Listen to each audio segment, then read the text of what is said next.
పట్టణంలో TDP YCP నేతలు ఎదురెదురు పడ్డారు. దీంతో గాంధీ బొమ్మ వద్ద కాసేపు ఉద్రిక్తత పరిస్థితి నెలకొంది. వైఎస్ రాజశేఖర రెడ్డి జయంతి సందర్భంగా గాంధీ బొమ్మ వద్ద ఏర్పాటు చేసిన వేడుకలకు వచ్చారు జోగి రమేష్. మరోపక్క టీడీపీ కృష్ణ గోదావరి జలహారతి కార్యక్రమం ఉండడంతో టీడీపీ శ్రేణులు సైతం అదే రూట్లో అక్కడకు భారీగా చేరుకున్నారు. దీంతో ఇరు పార్టీ నేతలు ఎదురెదురు పడడంతో కాసేపు గందరగోళ వాతావరణం ఏర్పడింది. జై టీడీపీ అంటూ టీడీపీ శ్రేణులు నినాదాలు చేస్తున్నారు.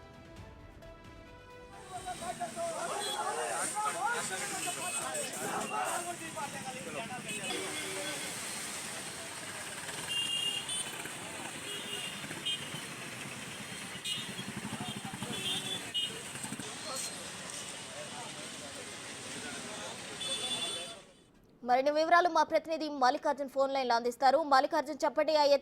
వైఎస్ఆర్ 75వ జయంతి సందర్భంగా అక్కడికి అయితే జోగి రమేష్ రావడం జరిగింది. ఇటువైపు టీడీపీ శ్రేణులు కూడా అక్కడికి భారీగా చేరుకోవడంతో వాగ్వాదం జరిగిన పరిస్థితి మనం చూస్తున్నాం. ఓవరాల్ డీటెయిల్స్ ఏంటి? ప్రస్తుతం ఇబ్రహీంపట్నంలో కూడా ఈ రోజు వైఎస్ఆర్ జయంతి వేడుకల సందర్భంగా కూడా వాళ్ళ ఒక కార్యక్రమాన్ని వైసీపీ నేతలు నిర్వహించుకోబోతా ఉన్నారు. దాంతో పాటుగా ఏదైతే ఉందో పట్టిసీమకు సంబంధించి పట్టిసీమలో గత 4 రోజుల క్రితం గోదావరి వాటర్ ని పట్టిసీమ ద్వారా కూడా కృష్ణాలో కలపడానికి వాళ్ళు ప్రారంభించిన పరిస్థితి కనిపించింది. ఆ వాటర్ అనేది కృష్ణా నదిలో ఈ రోజు కలవబోతా ఉంది. అక్కడికి మంత్రి నిమ్మల రామానాయుడు కూడా రాబోతా ఉన్నారు.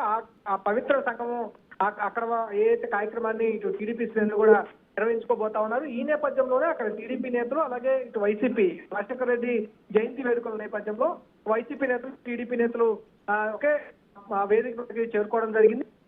ఆ రింగ్ అనేది ఏదైతే ఇబ్రహీంపట్నానికి సంబంధించి ఆ సెంటర్ లో రింగ్ అనేది ఉంటుంది. ఆ రింగ్ వద్ద జయంతి వేడుకలకు ఇటు వాళ్ళు ఆహ్వానించడం, అక్కడి నుంచి గాంధీ విగ్రహానికి పూలమాల వేసి మంత్రిని అక్కడి నుంచి పవిత్ర సంగమం తీసుకేందుకు టీడీపీ నేతలు ఏర్పాటు చేయడం, రెండు ఒకటే కార్యక్రమం కావడంతో కొంత ఉద్రిక్త పరిస్థితి నెలకొంది. ఇంతే కాకుండా జోగి రమేష్ ఆడకు వచ్చి రాజశేఖర రెడ్డి వేడుకల్లో పాల్గొంటారని చెప్పి భావించినప్పటికీ ఈ ఉద్రిక్తులను కూడా జోగి రమేష్ అక్కడ ఉన్న కార్యక్రమాన్ని రద్దు చేసుకొని నేరుగా central party office YCP central party ఆఫీస్కి కూడా వెళ్ళిపోవడం జరిగింది. కొద్దిసేపటి క్రితమే మంత్రి నిమ్మల రామానాయుడు కార్యక్రమానికి ఆడకు వచ్చి గాంధీ విగ్రహానికి పూలమాలలు వేసి నివాళులు అర్పించిన తర్వాత పవిత్ర సంఘం కార్యక్రమానికి కూడా ఆయన కొనసాగించడం జరిగింది. ప్రస్తుతానికి అయితే అక్కడ ఉన్న ఉద్రిక్త పరిస్థితి అయితే శాంతించాయని కూడా చెప్పుకోవచ్చు. ప్రశ్న. Thank you Mallikarjun.